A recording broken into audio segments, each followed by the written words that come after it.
Somos más vulnerables de lo que pensamos, somos falibles y necesitamos apoyarnos unos en otros. Aprender que la enfermedad mental no es sinónimo de estar inválido, es decir, que soy un ser como todos, que no se ve diferente. Sobreviví a esto, pero no cualquiera lo hace. Ya no tengo cómo volver atrás. Ahora es para adelante. Ahora tengo que mirar la vida de otra forma. Yo pasé por momentos muy difíciles, pero salí muy transformada de todo esto.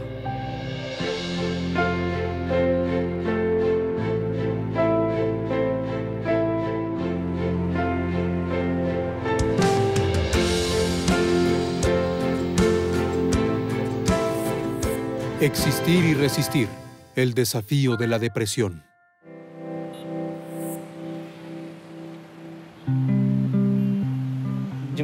Por la mañana tomo mi camión, me voy a mi trabajo en la central de abastos. Voy a buscar frutas, legumbres, verduras y luego se las llevo a los clientes. El camión para mí es parte de mi vida, de mi sustento. Es parte de mi historia. Yo me siento una persona de bien. Siempre intenté seguir mi lado futbolista, mi lado de atleta. Siempre intenté llevar a mis amigos a correr, a hacer caminatas, andar en bici y después vino la música también. Intento llevar siempre alegría a donde quiera que llego.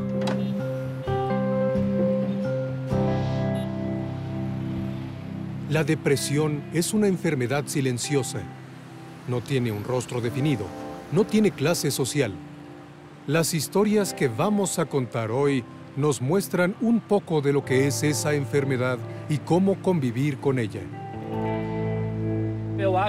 Yo creo que no fue la pérdida de mi padre, no fue un problema conyugal, ni financiero. No, nada de eso. Fue simplemente el descontrol emocional debido a un exceso de cosas, el querer hacer muchas cosas. De pronto, en un momento dado, se descontroló en cierto modo y cuando me di cuenta, ya no pude volver atrás. Mauro forma parte del 5% de la población adulta de América Latina que sufren depresión.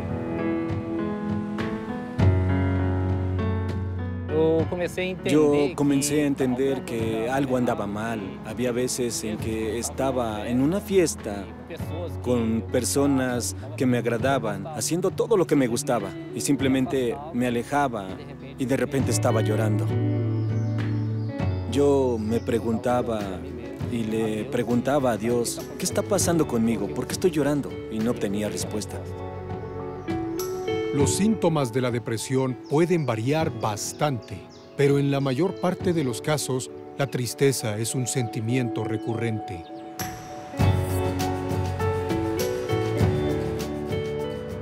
Si tienen un padecimiento de tristeza muy profundo, que les altera fundamentalmente la funcionalidad, o se siente con falta de energía, con alteraciones en el sueño, con dificultades para poner en marcha sus proyectos, o pierde lo que llamamos propositividad vital, que es el hecho de pensar en el futuro, y tiene ideas que están vinculadas con una sensación de mucha culpa por hechos que hayan sucedido, en ese caso estamos probablemente frente a un cuadro de depresión.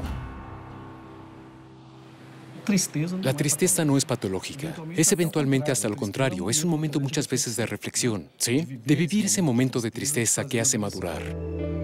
Tenemos que pensar que en todo el mundo la prevalencia de la depresión es del 4,5%. O sea, una persona de cada 20 de todos los habitantes del mundo van a tener depresión en este momento. Si pensamos que por lo menos la mitad de los pacientes no tienen el diagnóstico adecuado, esto se duplicaría, haría que una persona de cada 10 esté deprimida.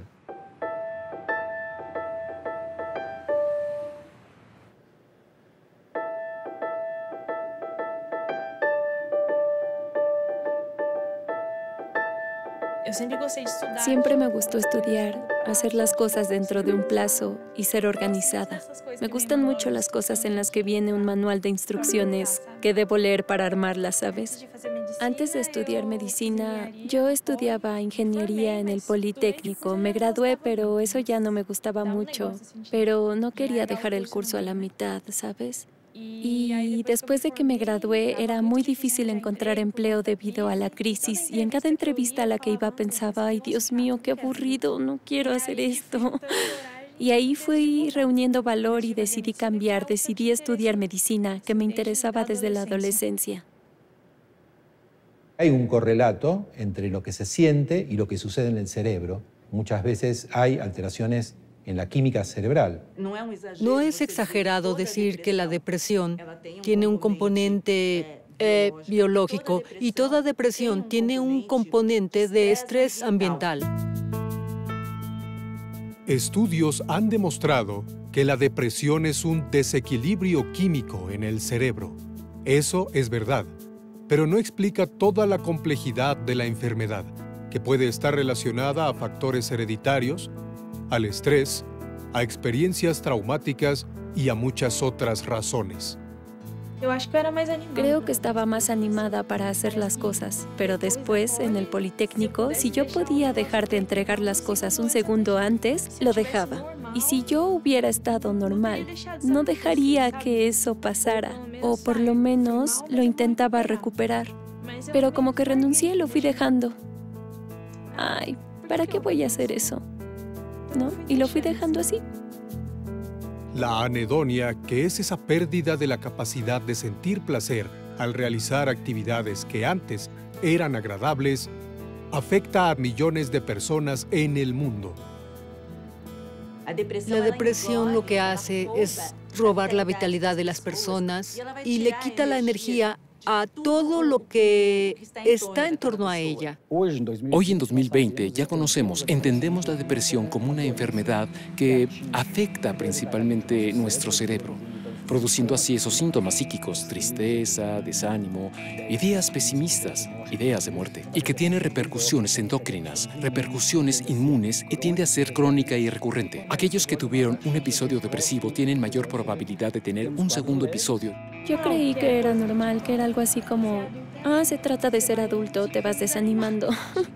Y yo creí que era normal, porque para mí una persona que tiene depresión se queda el día entero en la cama y no puede levantarse. Yo me levantaba, era difícil, pero sí podía, solo no podía hacer las cosas que me gustaban más. Es complicado porque te sientes culpable por tener esa enfermedad, por eso es algo tan difícil de aceptar. Si le dices a alguien que tienes depresión, estás admitiendo que eres débil. Los estudios muestran que las mujeres tienen un riesgo 2 veces mayor de desarrollar depresión que los hombres. Esto ocurre tanto por tendencias genéticas como por cambios hormonales.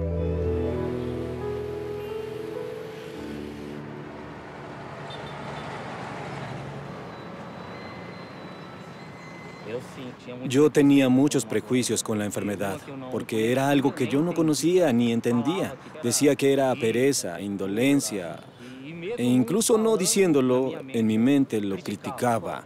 Vaya, ¿cómo es que un día lloras y al otro día te estás riendo? Y yo veía que ahí había un poco de actuación. El hombre a veces se resiste más, no le gusta mucho ir al médico. No le gusta hacer tratamientos. Si le pides a un amigo o a un hermano, acompáñame al psicólogo, te dice, no estoy loco. Yo creo que lo primero es que los seres humanos deben tener presente que el equilibrio emocional también se rompe. Es decir, que así como tenemos molestias físicas, podemos tener molestias emocionales. Yo creo que el estigma puede ser inclusive mortal. Uno no dice, pero ¿cómo que eres diabético? ¿Alguien que lo tiene todo es diabético? ¿O cómo que eres hipertenso? ¿Por qué eres miope? Uno no escucha ese tipo de frases.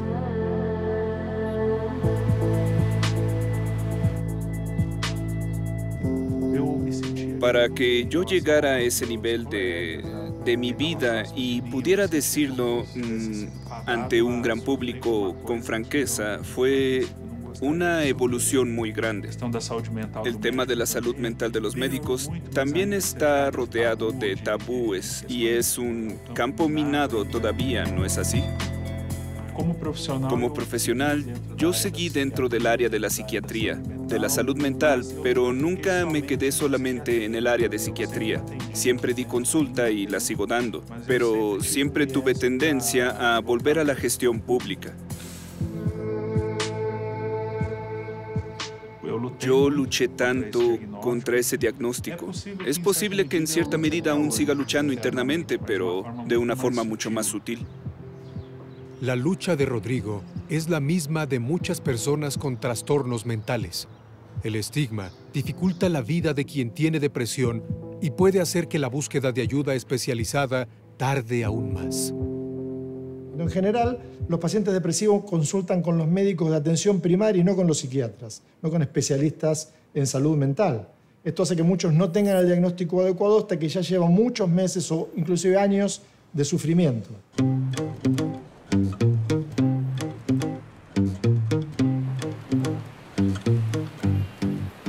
Era chica, tenía 11 años, pero me di cuenta que eso me pasaba y dije, ¿por qué tengo depresión clínica? Y la médica me dijo, ¿pero de dónde sacas ese término? Y le dije, lo leí en una revista. Y entonces a partir de ahí dijeron que teníamos que llevar una terapia familiar, pero mi papá se opuso porque dijo que no íbamos a estar contando nuestras cosas a desconocidos. Siempre padecí de sobrepeso, entonces me atendieron, me pusieron a dieta, me hicieron, pues sí, un chequeo en general, pero la cuestión emocional se quedó pendiente totalmente y yo la retomé hasta que pude trabajar y tuve para pagar mis terapias. Yo supe que mi vocación era la docencia desde niña prácticamente. Me dedico a escribir y sobre todo el género en el que me siento mucho más libre es la poesía. Como decía Jorge Luis Borges, creo que el universo es una biblioteca. Me gusta visitar las librerías, las bibliotecas, porque finalmente creo que en ellas hallo un poco de humanidad que cada vez se está perdiendo. Lamentablemente, la historia de María del Rocío es muy frecuente. Hoy, se estima que el 2% de los niños y el 5% de los adolescentes del mundo sufren depresión. El diagnóstico en niños es más complejo. Muchas veces los síntomas se confunden con mala crianza, rabietas o agresividad. Cuando veo a mi primer psiquiatra, me avergüenzo conmigo misma de tener estos síntomas. Al mismo tiempo me siento vulnerable porque el psiquiatra no me explica qué es lo que pasa y no sé si es normal. Yo sentía que solo a mí me pasaba eso que estaba sintiendo, hasta que decido dejar de ir y dejar de tomar el medicamento, pero pues empeoró. La adhesión al tratamiento es fundamental. Yo bromeo con que la medicina solo hace efecto si se toma, ¿no? Y es muy común que las personas no la tomen. La unión con el paciente es muy importante, ¿sí? Yo siempre digo que no puedo tratar a alguien solo. La primera vez que tomé medicina fue en 2003. Había pasado 2 meses en Japón. Miren quién viene a saltar. Siéntate aquí. Estaba muy delgada, muy delgada. Llegué a pesar 46 kilos y mi médico llegó a pensar que yo tenía anorexia nerviosa, pero no era así. Bueno, tomé 6 meses el antidepresivo y ahí ya conseguí volver a mi peso y luego me quitó las pastillas. Respira hondo. La vida para él es dura. Yo era una niña bastante creativa, pero tal vez ya un poco melancólica. Sí, introspectiva tal vez. Yo salí de casa muy joven, tenía 15 años. Y estuve sola en el mundo durante mucho tiempo. Con toda esa sensibilidad que siempre tuve y que hasta hoy consigo entender, debo haberme guardado muchas cosas a lo largo de los años, ¿sabes? Y eso debió hacerme fuerte, me dio fortaleza y demás. En 2010 comencé a seguir el tratamiento. Tuve una mejoría, pero no se mantuvo puesto que mi depresión era severa. Yo tuve la crisis en 2018 y realmente me puse mal y tuve la peor depresión que he tenido en mi vida, sí. Yo acostumbro a decir que no conocía, a pesar de tomar antidepresivos por tantos años, yo no conocía la enfermedad como la conocí estos últimos 2 años. Fue realmente algo tremendo. Me sentía muy mal. No sé bien, pero tenía esa sensación de tristeza muy grande y la falta de voluntad de vivir, ¿sabes? En el 20% de los casos de depresión, los episodios pueden durar más de 2 años, como fue el caso de Thalita. La búsqueda de un tratamiento temprano es fundamental para disminuir el sufrimiento y mejorar la calidad de vida de esas personas. Digo que lo negativo prácticamente se apoderó de mí. Y ahí sí yo no veía nada más. No veía los colores de las plantas, no le veía el sentido para continuar esta caminata. Ya estaba haciendo planes para ponerle fin.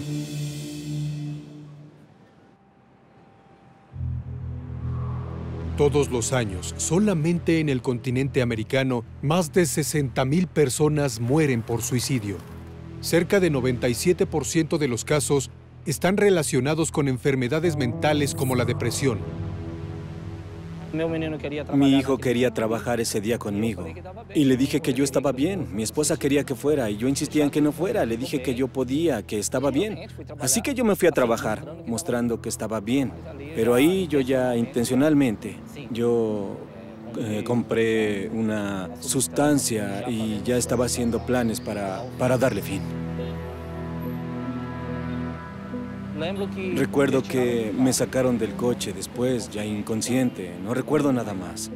Y me quedé una semana en recuperación, con mucha vergüenza, intentando esconder el miedo de mi madre, el miedo de mi doctora, el miedo de la terapeuta. Pensaba, ¿qué voy a decir? ¿Cómo va a ser ahora?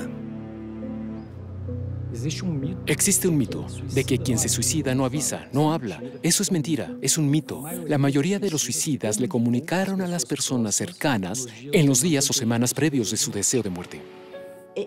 Es muy importante que a los pacientes deprimidos se les pregunte sobre las ideas de muerte. Entonces esto puede aparecer como un desearía no despertar, desearía que el avión se caiga.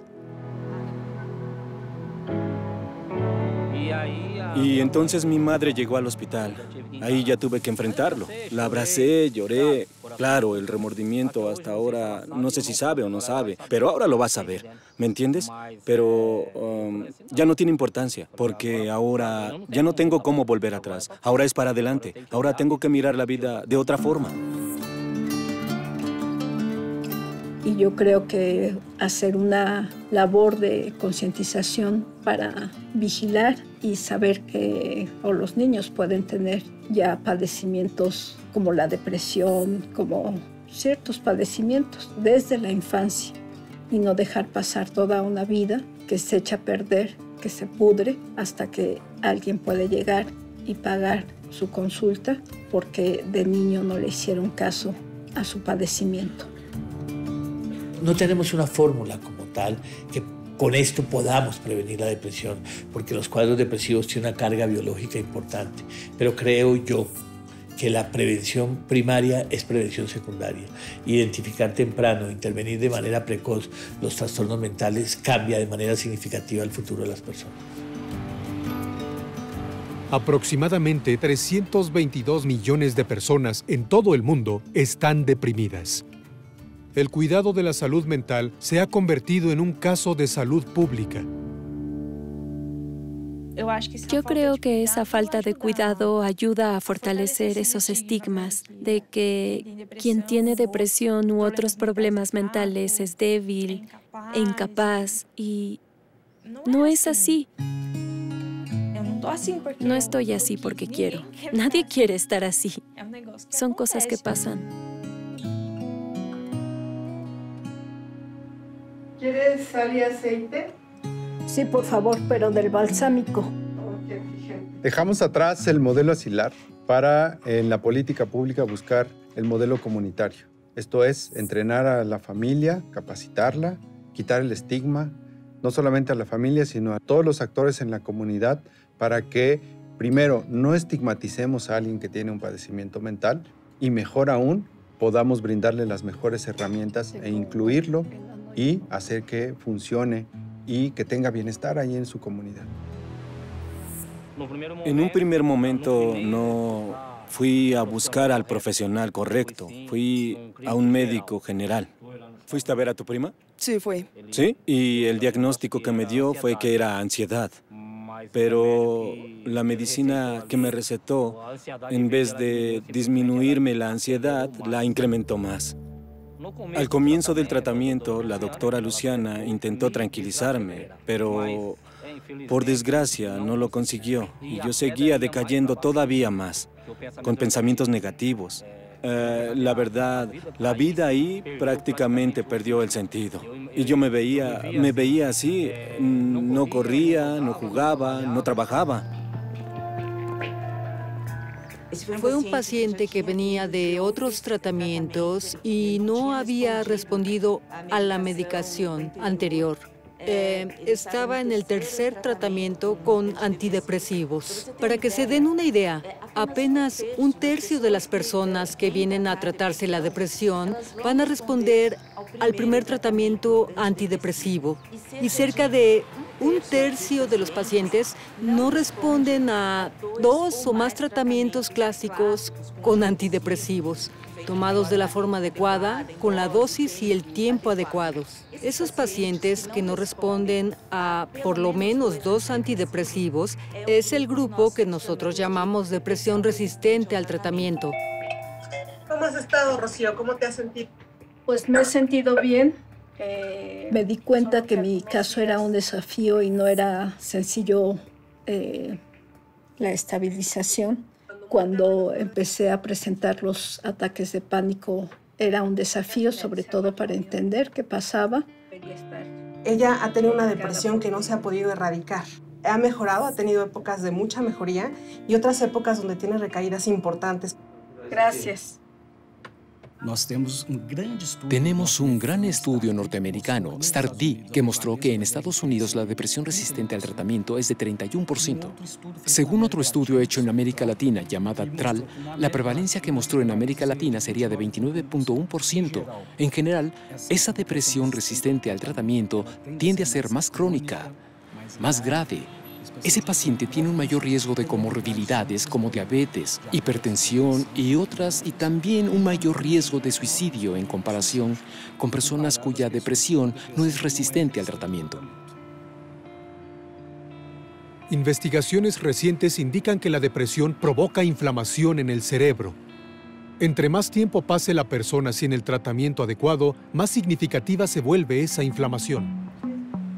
Tenemos algo muy positivo, que hoy en día los médicos, los psiquiatras, la salud, tiene un gran avance en el desarrollo de los tratamientos, tanto sean dentro de la psicoterapia como dentro de los medicamentos muy útiles para sacar a una persona de esta tremenda enfermedad. No me arrepiento en ningún momento de haber tomado el gran paso de tomar medicamento. Tomar medicamento ayuda a ser una mejor persona en el sentido de desenvolvernos mejor cuando tenemos una situación como la depresión crónica en este caso.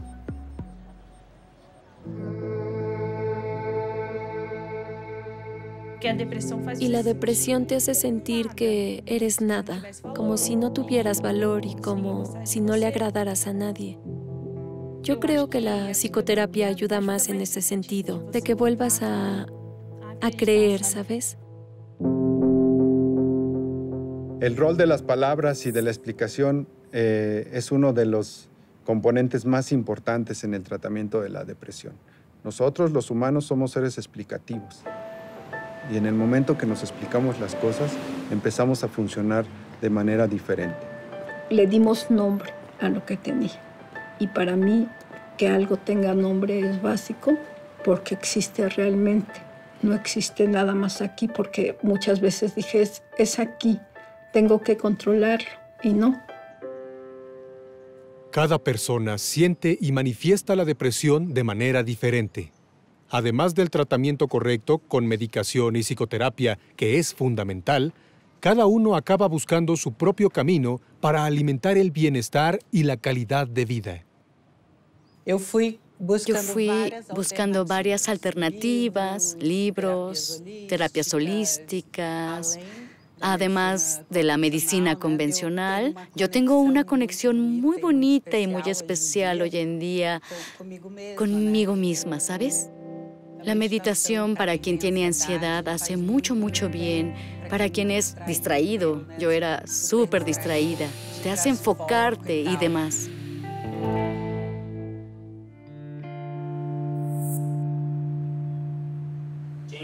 La otra pata. La otra. Así, muy bien.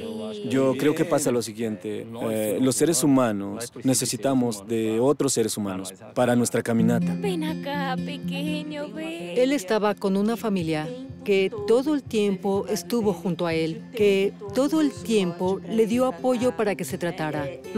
Ellos tenían esa noción de la enfermedad y de la importancia del apoyo familiar. Anda, vamos, corre. Marcelo me tomó de la mano y me llevó con la doctora. Y ahí ella me medicó y conversó conmigo. Somos una familia de 2 hermanos y yo soy el 10º. Y claro que nosotros de cierta forma nos conocemos, ¿no? La personalidad, el estilo de cada uno. Y con Mauro, por ser una persona cercana, en algún momento pude ver que él no estaba muy bien. Y yo sé y sabía lo importante que era ese apoyo. Es muy importante lo que nosotros decimos que es psicoeducación. Es explicarle bien a la familia de qué se trata esto, que es una enfermedad que requiere un tratamiento, y también darle algunas indicaciones de no generarles más presión de la que tienen y acompañarlos y fundamentalmente que no abandonen el tratamiento. Y la familia no es solo quien es de la misma sangre, sino también los amigos, quien está cerca, quien escucha, quien comparte y quien apoya. El café es lo mejor del mundo. Sin café nada sucede. Cuando hablo de apoyo social, estoy hablando de personas realmente conectadas entre sí y que pueden ofrecer ese auxilio y principalmente saber cuándo buscar ayuda. Da vueltas saber qué pesca de comida. Es experto. Yo creo que estar atento, tener quien te escuche, solo con el hecho de estar disponible para escucharlo, muchas veces él mismo se reorganiza y cambia su patrón mental y se pone feliz y comienza a cantar, agarra la guitarra y se pone a bailar. Entonces creo que es estar disponible, es proponerse a estar con el otro en el momento en el que te necesita.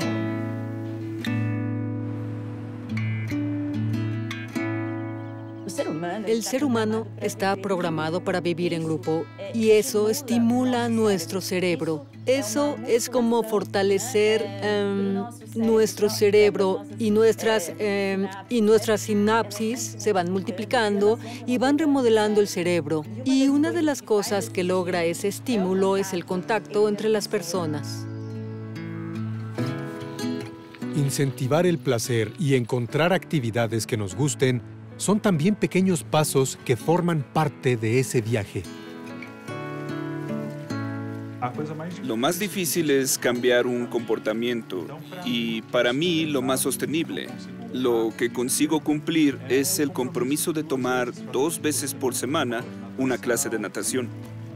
La depresión deja tu cerebro temeroso.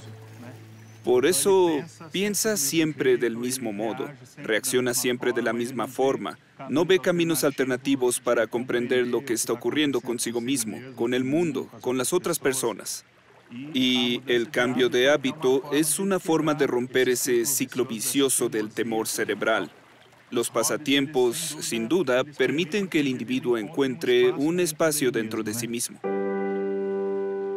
Lo que llamamos el abordaje de la persona que padece un trastorno depresivo es variado y es múltiple. El pilar fundamental es la psicoterapia, la medicación antidepresiva, pero también acciones que son vinculadas con lo social, con el ejercicio físico y actividades que están vinculadas con el desarrollo personal. Eso en su conjunto genera una sinergia que hace que la persona pueda desarrollar mucho mejor que con uno solo de esos elementos. Yo ya entendí muy claramente algunas cuestiones, aspectos que necesito cuidar más, que hacen que mi vida sea mejor, que esté mejor. Y acabé creando mi propio ritual. Realmente tomé el amor. Me gusta mucho cuando percibo la diferencia que logra en mí, ¿sabes?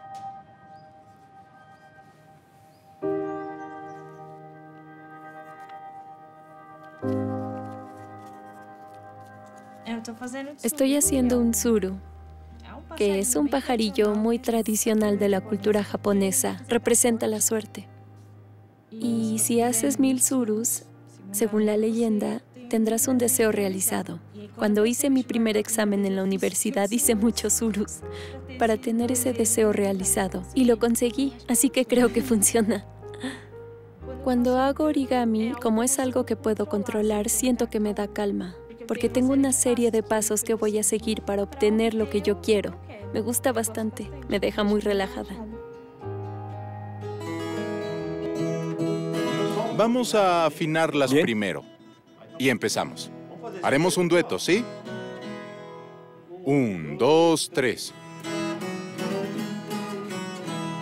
Creo que fue un conjunto de cosas. Creo primero Dios que me dio otra oportunidad.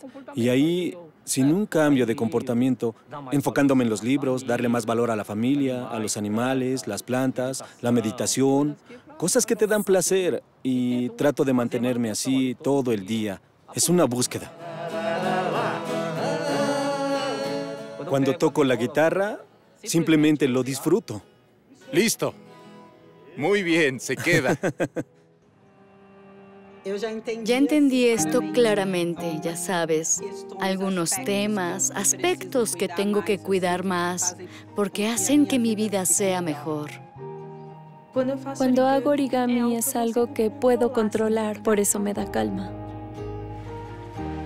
La depresión hace que tu cerebro se vuelva temeroso y el cambio de hábito es una forma de romper este círculo vicioso, este temor cerebral. Tal vez el mayor mensaje que la depresión le da a la humanidad es este. Somos más vulnerables de lo que pensamos. Somos falibles y necesitamos apoyarnos siempre unos a otros. La depresión puede dejarnos más vulnerables y con la sensación de pérdida de control. Pero mucha gente dice que cuando pudo aceptar esa vulnerabilidad, encontró dentro de sí un valor y una fuerza que no conocía. Para mí hay una frase mágica que es cuando el paciente me dice, doctor, volví a ser el que era. Puedo disfrutar de mi familia, puedo disfrutar de las cosas que habitualmente hacía, poder no pensar nunca más en la muerte, poder aferrarme a la vida. Todas esas cosas vamos a lograrlas en un porcentaje importante, un porcentaje mayoritario, si llegamos al diagnóstico y al tratamiento adecuado. Yo estoy en remisión y me siento mucho mejor, no hay comparación. Estoy físicamente mejor, consigo prestar atención en clases, consigo leer, consigo enfocarme en alguna cosa, algo que no conseguía antes.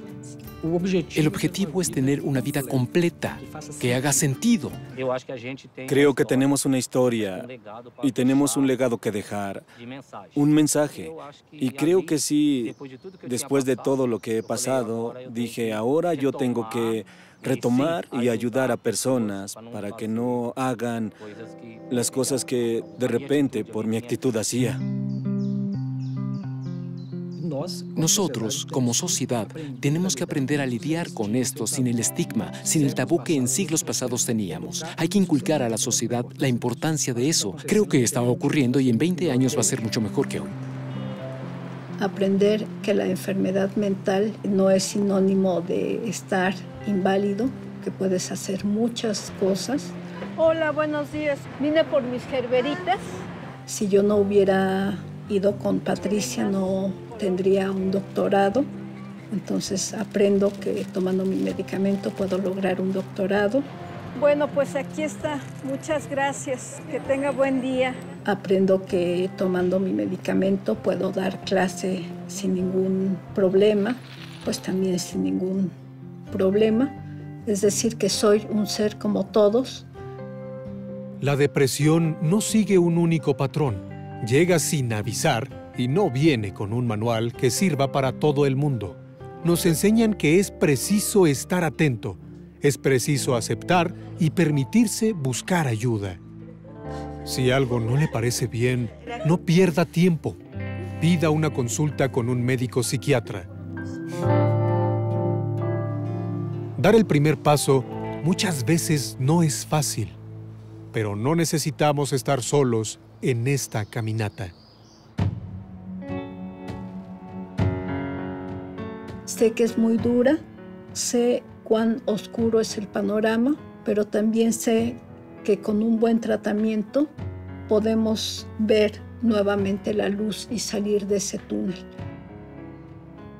Está muy rico. Sobreviví a esto, pero no cualquiera lo hace. Yo ya empecé a valorar más lo que hice, ¿sabes? Antes yo creía que no era nada. Cualquiera lo hace. Pero no en el sentido de que sea fácil, sino de que no le daba valor a lo que yo había hecho. Ahora lo valoro mucho más. Es una lucha constante y yo no veo ningún mal en esto. Creo que no es falta de mérito. Creo que es una oportunidad que uno tiene de levantarse, de reconstruirse. Yo pasé por momentos muy difíciles, pero estoy muy agradecida también, ¿sabes? Salí transformada de todo esto. Me da orgullo estar aquí ahora y haber pasado por esto y haber salido. Creo que más ligera y más fuerte. Creo que eso sí. Algunas vivencias que Dios me colocó en mi camino, personas que Dios colocó en mi camino, solo vinieron a aportarme, ¿sí?